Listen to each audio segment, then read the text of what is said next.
Hello, good morning मुलांनो. चला तर मजेत शिकूया मराठी इयत्ता दुसरी. या पुस्तकातून आपण पहिली कविता करणार आहोत, पाऊस. तर गाणे ऐका, म्हणा आणि कृती करा. चित्र पहा, सांगा, ऐका, चित्रात दाखवा. आता काय करायचं आपल्याला, म्हणत म्हणत चित्रात पाहायचं पण आहे. काय काय दिलंय ते. चला आपण आता सुरुवात करूया.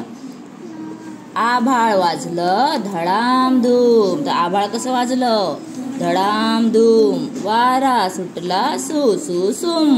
वारा सुटला सु सु सुम. वीज चमकली चक चक चक. वीज कशी चमकते, चक चक. जिकडे तिकडे लख लख लख. अगदी वीज चमकली की कसं लाइटनिंग होतं ना, एकदम उजेड सगळीकडे. रात्रीच्या वेळी अंधारात एकदम असं वाटतं कोणी फ्लॅश मारलेला आहे. पाऊस आला धो धो धो. कसा आला पाऊस, जोराचा अगदी धो धो. पाणी वाहिलं सो सो सो. पाण्यात बोट सोडली सोडली.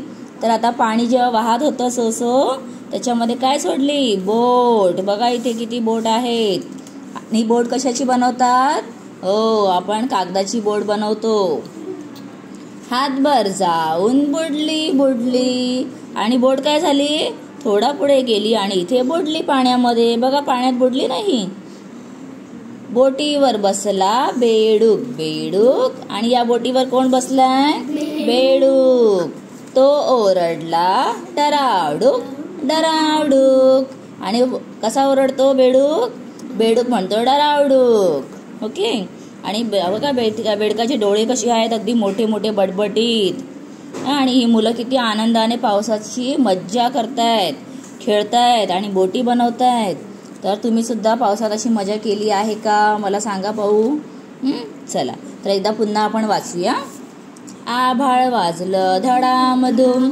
वारा सुटला सु सु सुम. वीज चमकली चक चक चक.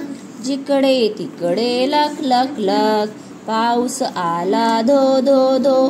पाणी वाहिलं सो सो सो. पाण्यात बोट सोडली सोडली. हातभर जाऊन बुडली बुडली. बोटीवर बसला बेडूक बेडूक. तो ओरडला डरावडूक डरावडूक.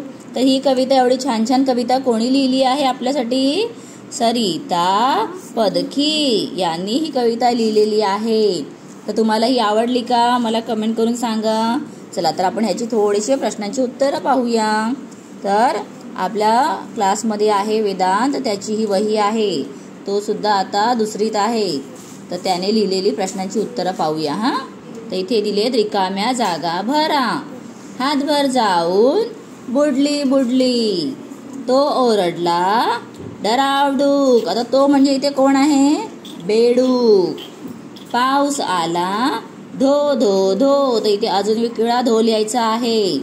त्यानंतर वारा सुटला सु सु सुम.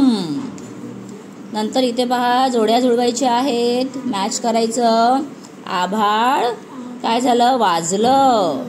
वारा वारा. आता आपल्याला सेम वर्ड्सच मॅच करायचे आहेत. पाऊस पाऊस आणि पाणी पाणी. एकसारखे दिसणारे शब्द त्याला जोडायचं होतं. आता पुढे काय आहे, पुढे काय दिलेलं आहे पहा, एका वाक्यात उत्तर. तर आभाळ कसे वाजले, आभाळ धडामधूम वाजले. वीज कशी चमकली, पेन्सिल दे बाळा. वीज कशी चमकली, वीज चक चक चक चमकली. तर इथे किती वेळा दिलंय, 3 वेळा दिलंय. तर आपण पण चक चक चक 3 वेळा लिहायचं. पाणी कसं वाहिलं, पाणी सो सो सो वाहिलं. तर सो सो सो अजून एक वेळा लिहायचं. बोटीवर कोण बसला, बोटीवर बेडूक बसला. तर बोटीवर बेडूक बसला. शब्दाचे अर्थ मराठीमध्ये लिहा. रेन पाऊस, स्काय आभाळ, एअर वारा, फ्रॉग बेडूक. चला तर तुम्हाला आता कळलं असेल कशा प्रकारे प्रश्नांची उत्तरं करायची. तर अशी उत्तरं तुम्हाला पण शाळेत दिली असेल तर ती तुम्ही घरी आपल्या वहीत लिहा. आणि सराव करा, प्रॅक्टिस करा. ओके, चला भेटूया पुढच्या व्हिडिओमध्ये. Bye bye.